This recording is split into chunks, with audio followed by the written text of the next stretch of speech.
할렐루야. 반갑습니다. 우리가 예배를 드리는 것은 하나님께 영광을 돌리기 위함입니다. 그러면은 어떻게 해서 예배를 통해 하나님께 영광을 돌릴까요? 그것은 예배 가운데서 하나님의 뜻을 발견하는 것입니다. 그리고 삶의 현장에서 하나님의 뜻을 적용함으로 이루어 드림으로 하나님께 영광을 돌려야 하는 것입니다. 예배를 마치고 나서 자기의 삶 가운데서는 내 생각대로 살아간다면은 그것이 하나님께 영광이 되지 않는 것입니다. 그러므로 예배는 지금 이 순간부터 찬양을 드리는 순간부터 예배가 아닙니다.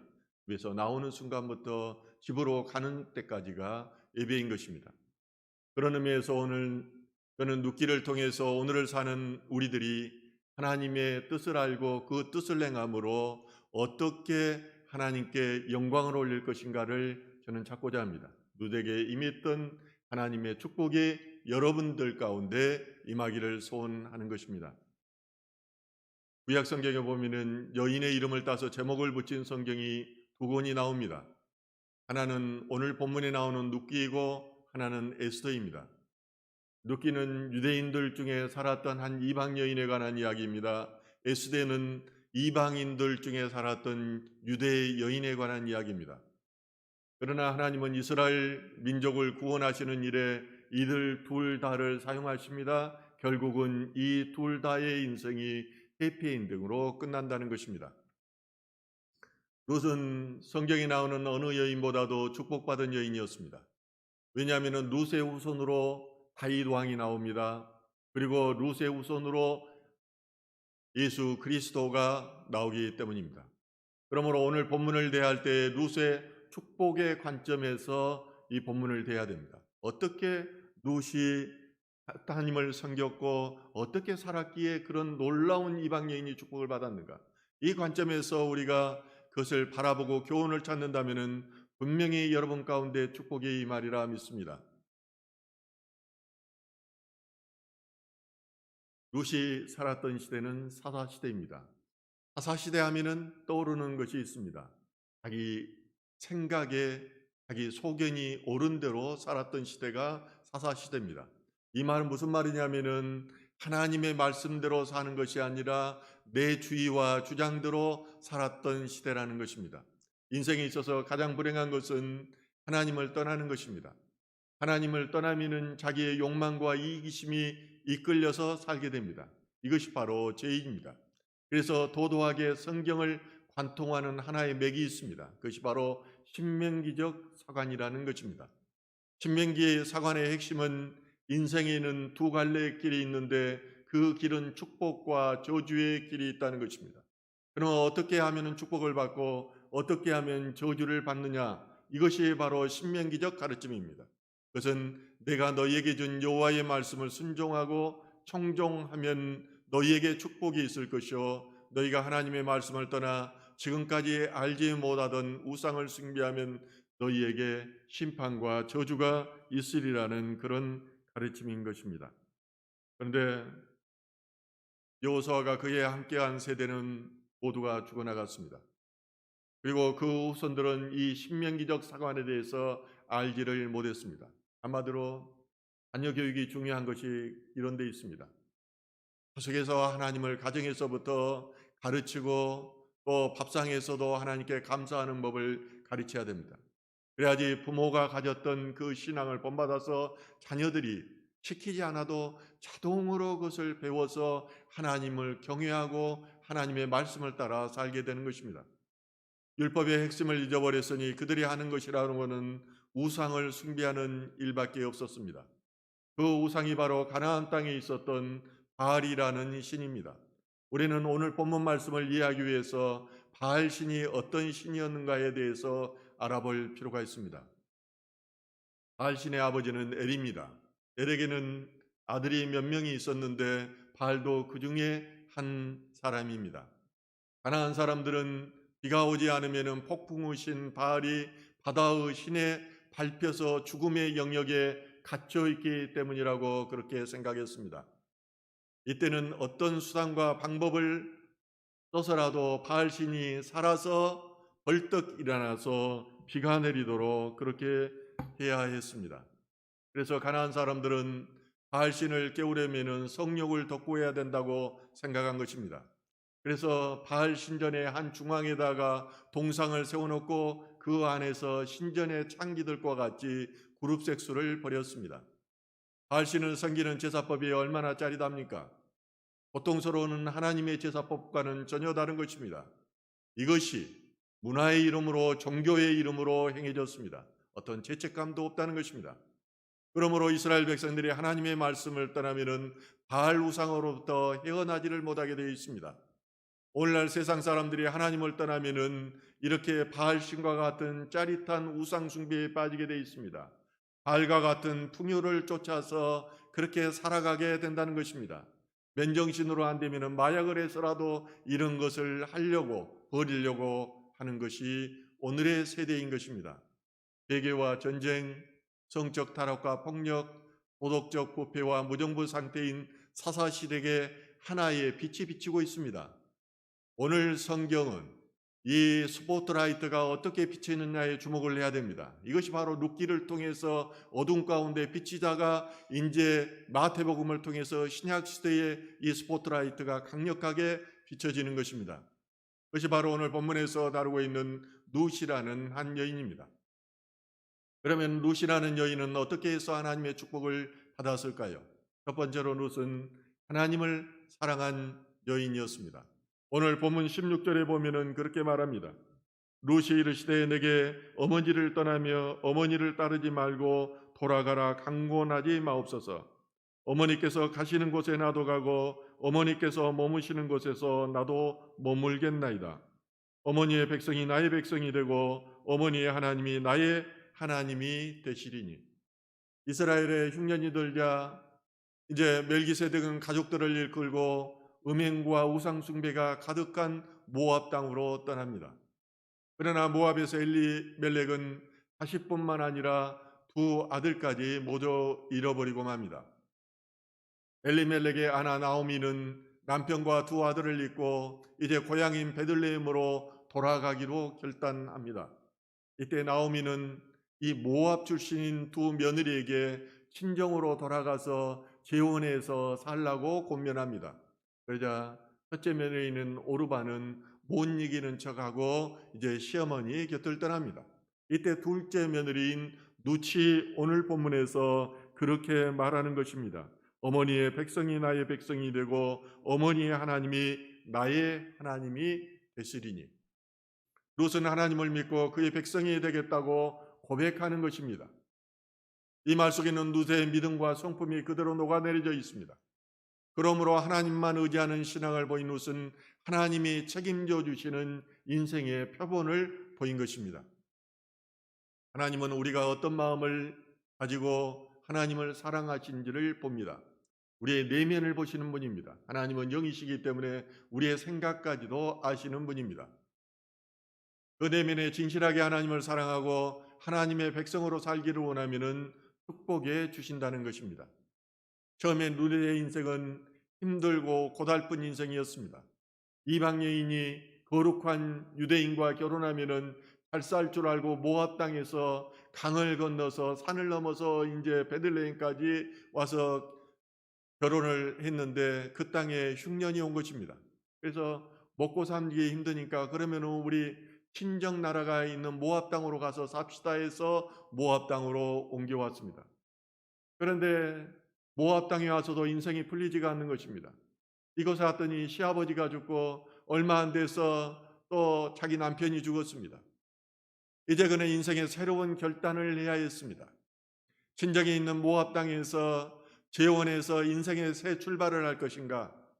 아니면은 시어머니를 따라가서 앞으로 희망도 없고 황량함밖에 없는 그 베들레헴에서 다시 하나님을 믿고 의지하면서 살아갈까 하는 결단을 해야 했던 것입니다.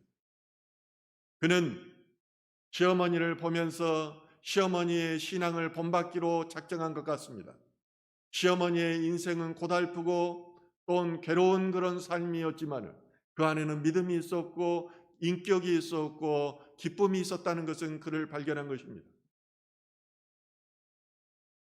그러므로 그는 우상으로 가득한 이 고향 땅, 그것을 버리고 하나님을 믿는 시어머니의 나라, 시어머니의 하나님을 믿기로 작정한 것입니다. 그러므로 그녀는 어떤 고난이 있을지라도 하나님을 떠날 수가 없었습니다. 하나님의 백성으로 남고 싶었습니다. 왜냐하면 룻은 좀 더 편하게 살려고 유대 땅을 떠나 모압으로 갔던 시아버지가 남편이 그곳에서 얼마나 비참한 삶을 보았는지를 보았기 때문에 다시는 그런 삶 가운데로 들어가고 싶지 않았기 때문입니다. 이제는 다시 자신의 남편이 범했던 실수를 다시 범하지 않고 싶었습니다. 비록 어리석고 미련해 보일지라도 자신이 믿었던 하나님의 말씀대로 살고자 결단하며 시어머니를 따라가고 있을 때 그의 인생을 복되게 하나님께서 축복해 주셨다는 것입니다.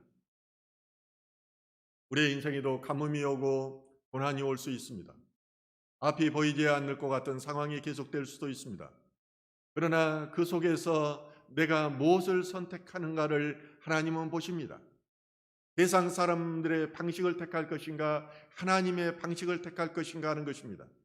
하나님은 우리의 상식과 그리고 세상 방식을 떠나서 내려놓고 비우고 하나님을 방식을 따를 때에 그 결단을 보고 축복해 주시는 것입니다. 그 결단이 여러분 가운데, 예배 가운데 있어지기를 주님의 이름으로 축복합니다. 세상과 하나님의 집을 왔다 갔다 하는 것이 아니라 마음을 다하고 뜻을 다하고 목숨을 다하여 우리 주 하나님만을 사랑할 때 하나님이 축복해 주신다는 것입니다. 두 번째, 룻은 헤세드의 여인이었습니다. 헤세드는 말하는 인애를 말합니다. 긍휼을 말합니다. 그리고 은혜를 말합니다. 또한 사랑을 말합니다. 따라서 룻의 헤세드의 여인이었단 말은 그녀 안에는 은혜와 긍휼한 마음이 있었던 사람입니다. 오늘 본문 10절에 보면은 그가 시어머니에게 이렇게 말합니다. 어머니께서 죽으시는 곳에서 나도 죽어 거기 묻힐 것이라. 만일 내가 죽는 일로에 어머니를 떠나면 여호와께서 내게 벌을 내리시고 더 내리시기를 원하나이다 하는지라. 아부장적 사회에서 늙은 여인이 남편과 아들 없이 산다는 것은 거의 죽음이나 마찬가지입니다.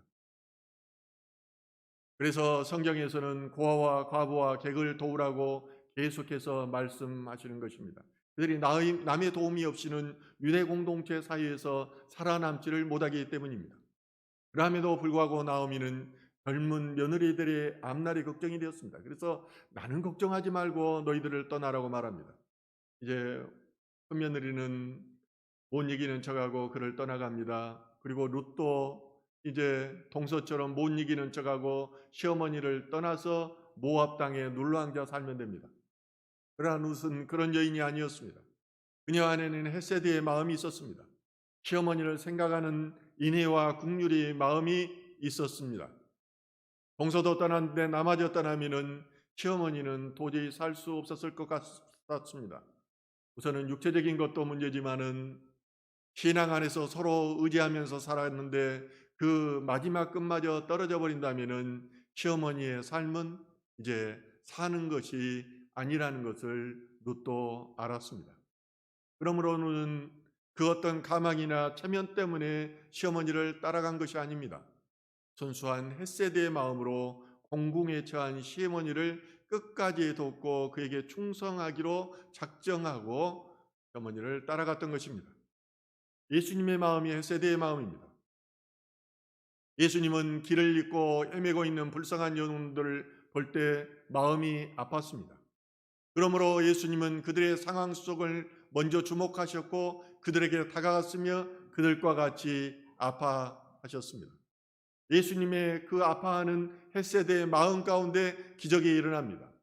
아파하는 그 마음 가운데 문둥병자가 고쳐지고 귀신 들린 자가 나음을 얻었으며 38년 동안 병 속에 갇혀 있던 자들이 생명이 돌아와서 살아나는 역사가 일어난 것입니다. 제가 전에 전도사 때 심어있던 교회가 있는데 영안교회입니다.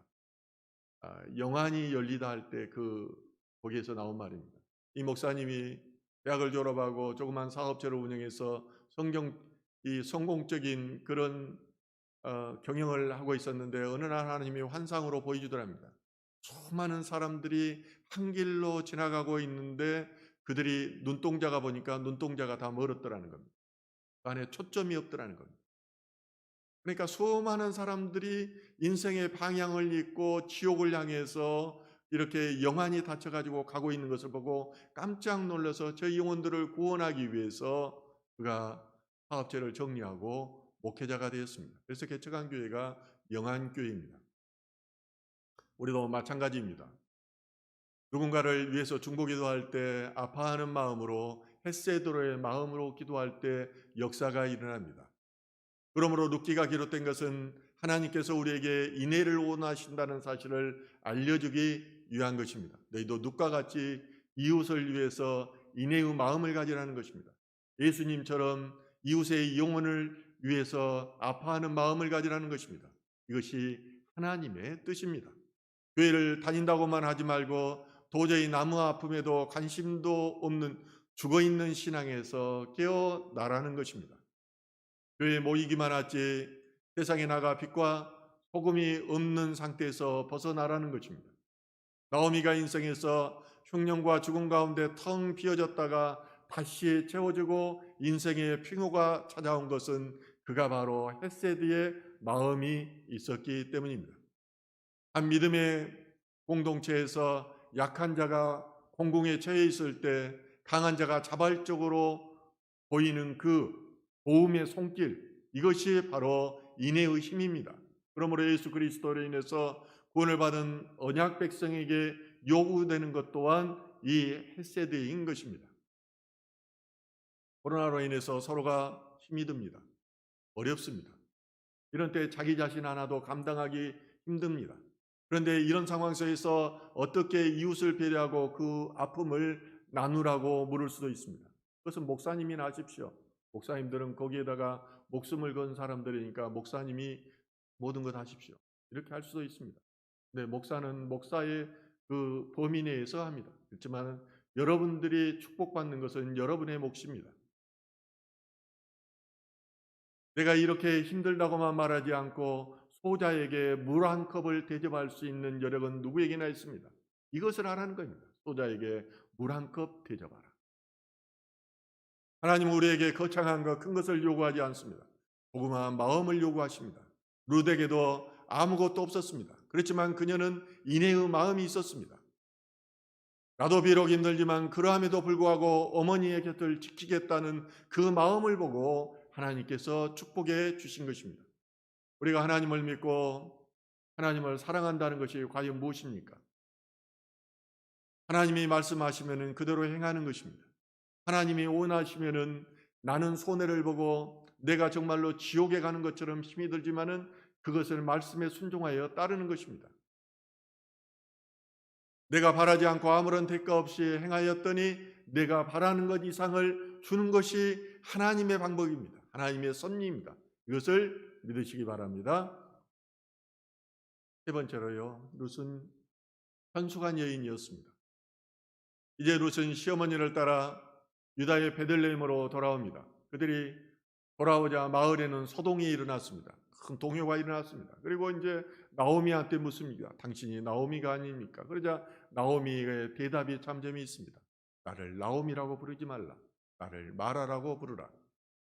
오늘 룻기 1장 21절에 보면은 그렇게 말합니다. 내가 풍족하게 나갔더니 여호와께서 내게 비어 돌아오게 하셨느니라. 여호와께서 나를 징벌하셨고 전능자가 나를 괴롭게 하셨거늘 너희가 어찌 나를 나오미라 부르니라 하느니라. 그렇습니다. 나오미는 상황이 어려워지자 하나님의 나라를 떠났습니다. 이방 나라로 가서 그곳에서 편안하게 살려고 했지만은 그에게 왔던 고난은 하나님께서 주시는 고난이라는 것을 그는 알았습니다. 그래서 이 고난이 하나님으로부터 나왔다는 것입니다. 나오미는 이제 기쁨의 의미가 있습니다. 그런데 마라는 쓰다는 그런 의미를 갖고 있습니다. 괴로움의 의미를 갖고 있습니다. 내가 하나님을 떠나서 살았더니 내가 그것이 바로 기쁨이 아니라 괴로움이 되었다고 이렇게 고백하고 있는 것입니다. 사람들은 나오미의 이 고백에도 불구하고 입소문을 통해서 그 며느리 룻에 대해서 말하였을 것입니다. 성경에 보면은 여러 장면에서 룻이 예쁘고 자태가 고우며 심성이 착한 여인임을 느낄 수 있습니다. 그래서 당시 베들레헴에서 유력자였던 보아스가 처음 룻을 보자마자 호감을 가질 뿐만 아니라 그에 대해서 소문을 들었다고 말합니다. 그리고 소년들한테 룻에 대해서 함부로 희롱하지 말도록 특별히 당부까지 해놓았던 것입니다.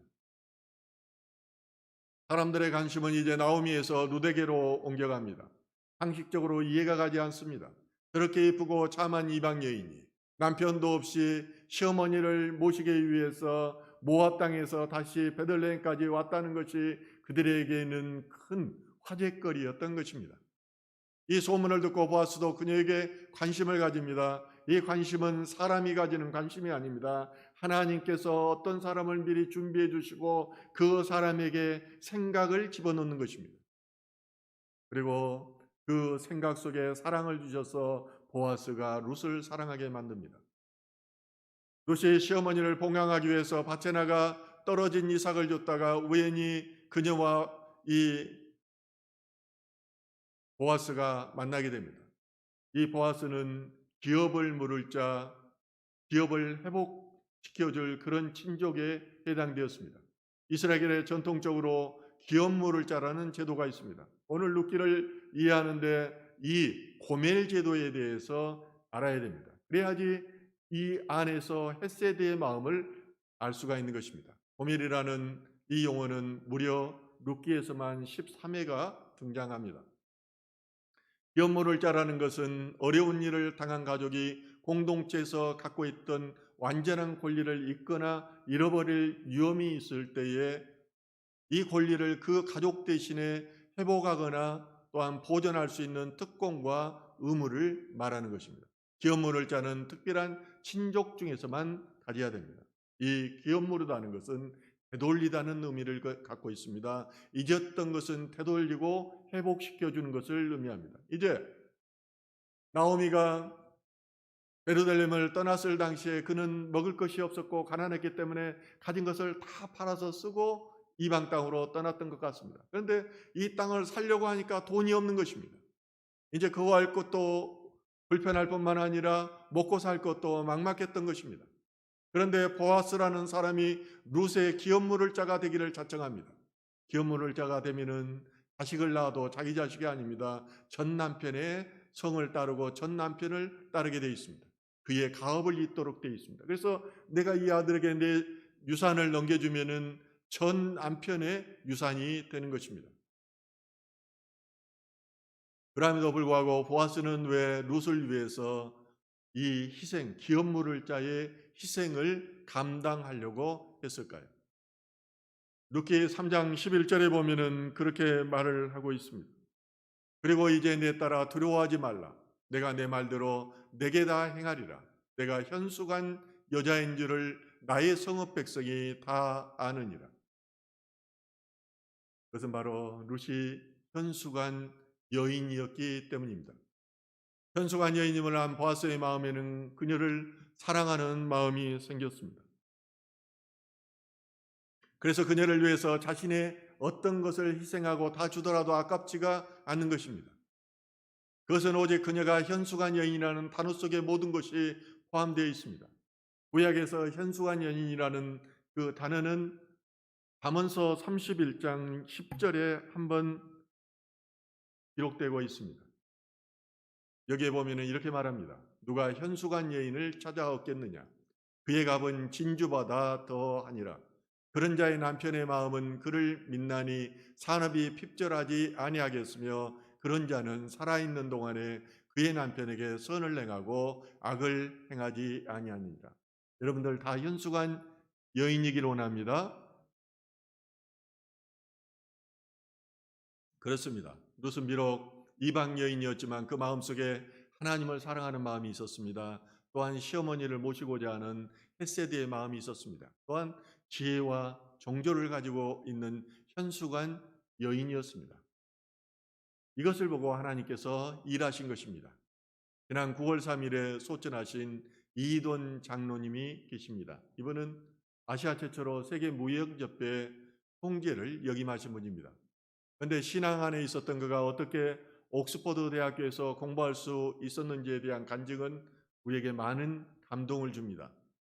그는 한국에서 유럽으로 유학을 갈 때 부모님이 편도 비행기표만 끊어주었다고 합니다. 그리고 비행기를 타고 떠나는 날 공항에서 부모님이 봉투 하나를 쥐어줬습니다. 수표나 또 달러가 들었을 걸로 생각하고 비행기 안에서 펼쳐보았더니 거기에는 한 구절의 메모가 들어 있었습니다. 너희 조상의 하나님이 너를 도우시리라.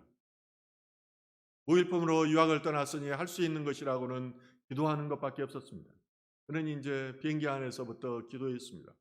그리고 영국에 가서 세계 선교운동의 원천이었던 옥스퍼드 대학에 진학하기로 마음먹었습니다. 그래서 자신도 그들처럼 회의 선교를 하고 싶었습니다.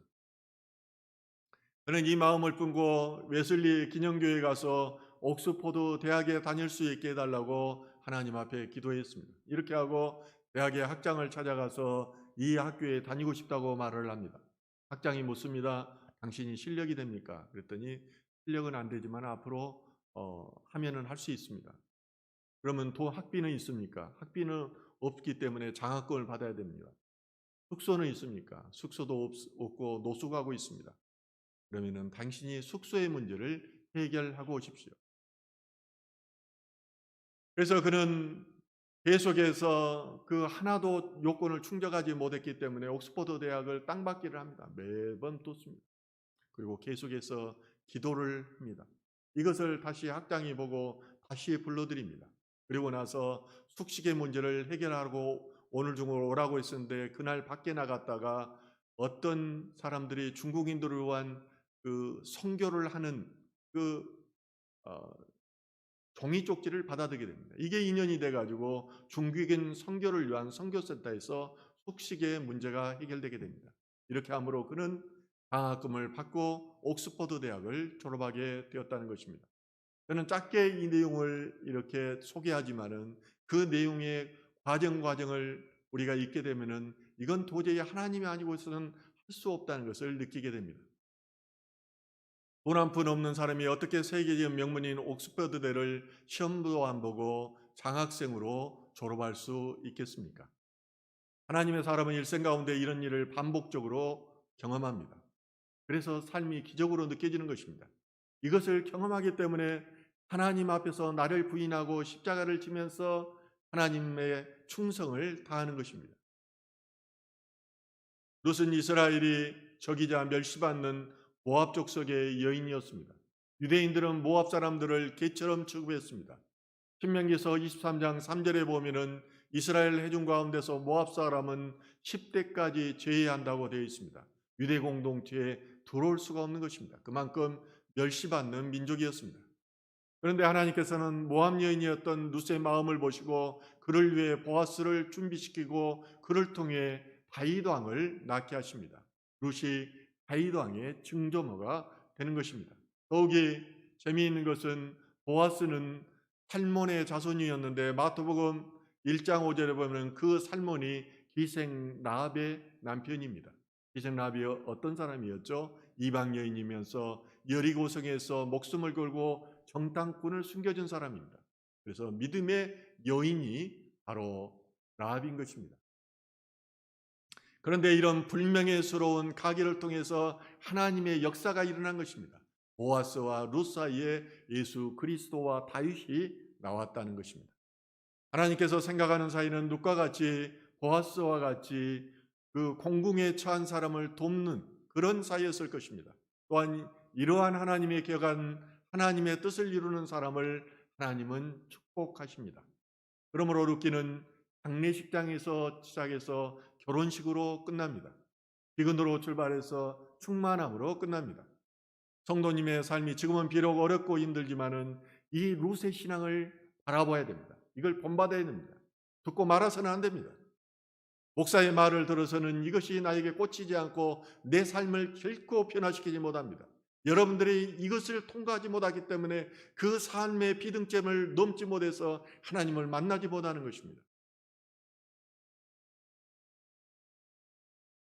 신앙생활에 이러한 경험이 없다면 신앙생활이 힘들고 기쁨도 없습니다.